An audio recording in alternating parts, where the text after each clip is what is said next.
There are a lot of teachings in Buddhism. There's a lot to get your head around. You spend your whole life trying to get your head around it. You have to make quite an investment into getting your head around these teachings. And these teachings are ostensibly geared towards enlightenment. There are so many practices, so many vehicles, so many paths to this enlightenment. And you might make such an investment in trying to get your head around all of this that you decide to become a Buddhist. I was talking to somebody recently about these long retreats that people who affiliate themselves with the Tibetan tradition undertake. The retreats which last 3 years, 3 months and 3 days.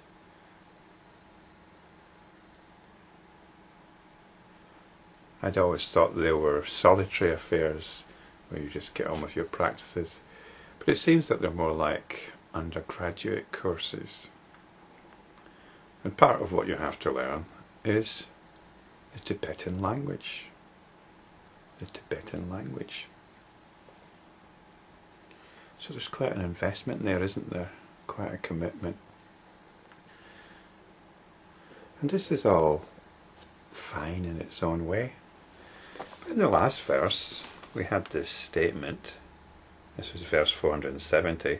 From the night of enlightenment till that of nirvana, I have not in the meantime made any proclamation whatever. What the Buddha is saying here, or what words have been put in the Buddha's mouth, are to the effect that the Buddha didn't teach anything. The Buddha didn't teach anything.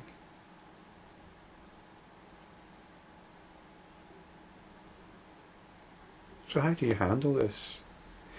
You can dismiss this statement, or you might say, well, that statement's only true once you've reached a certain level. But what you're not going to do is drop all your practices. What you're not going to do is drop your understanding of Buddhism. Because what you're doing is going to take you to enlightenment, isn't it? Although I think most Buddhists give up on that idea of enlightenment. They just get on with being Buddhists, and at the back of their mind they might justify what they're doing in terms of enlightenment, but they don't really measure it up on a day-to-day basis. Am I closer to enlightenment? Am I enlightened? If I'm not enlightened, why not? Do I need to meditate more? Perfect my knowledge of Tibetan? No, they just get on with being Buddhists. They're not that interested in enlightenment, really. You have to give everything up. In order to be open to enlightenment, you have to drop everything. And that includes the Buddhist teachings. So this is what this verse is hinting at. Verse 470.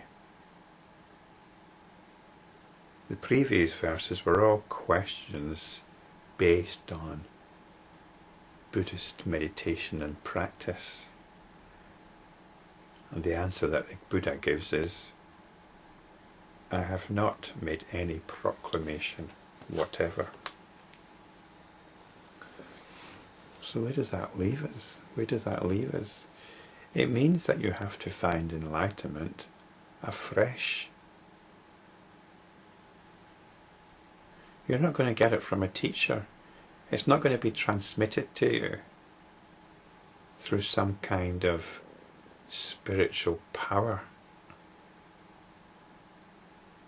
It's possible it could be triggered by somebody, just as it's possible it could be triggered by a verse from the sutras, but it's also possible it could be triggered by a walk in the park, or a walk in the airport, a walk in a noisy airport.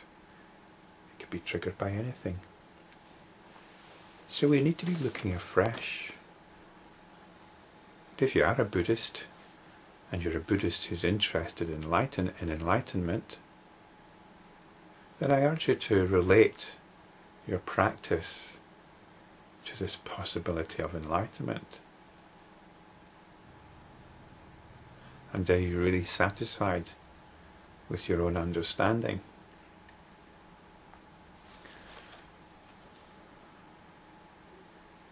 The next verse, 471, addresses this issue.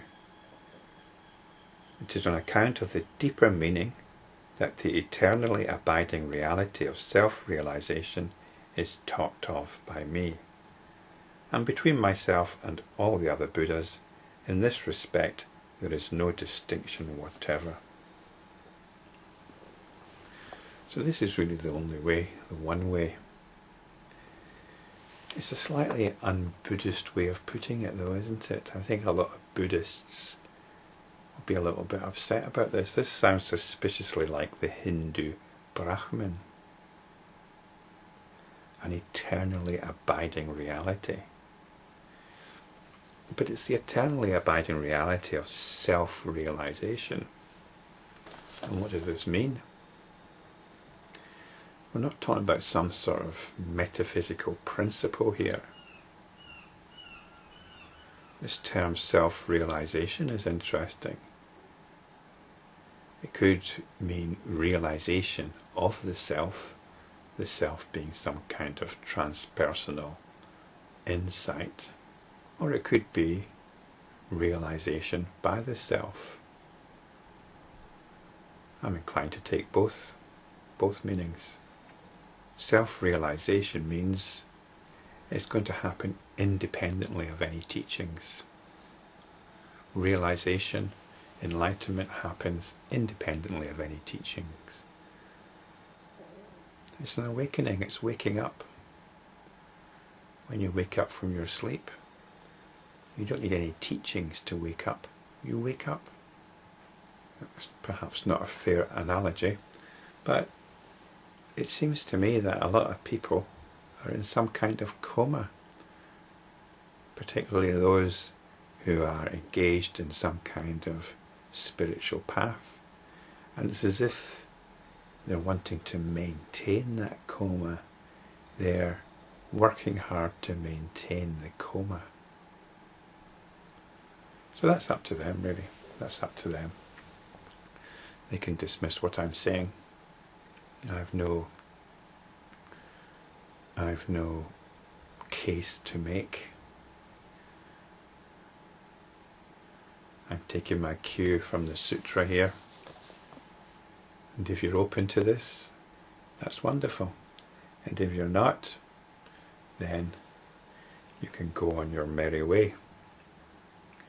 So this eternally abiding reality of self-realization, you don't need to think of it as some sort of cosmic Brahman, but you can if you like. I have no problem with Brahman. The whole Yoga Vasishtha series was based on Brahman. It's just another way of using words to point us in a certain direction. But what it means is the possibility is always there. The possibility of self-realization. The truth of the matter is that you have everything right now at this moment to open yourself to enlightenment. There is nothing you need to do, no practices to follow, no meditations to do, no gurus to visualize and worship, no authorities that you need to seek recourse to. You have everything within your own being, right here, right now, to open yourself to awareness, to enlightened awareness.